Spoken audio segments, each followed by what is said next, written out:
Hello friends and welcome to this video. Today I will show you how to cancel order or payment on Cnfans. So friends, all you have to do, if you for example have this order and you want to cancel this order, all you have to do guys, click on your profile and then go to my order. From my order section guys, you see this option, you see this order, and this is all the details such your order payment is pending, and then click just cancel option from your this section guys.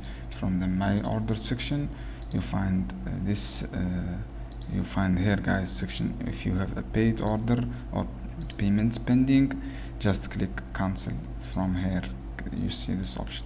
In my case I don't have any order yet, but if you make any order and you can cancel just directly from here.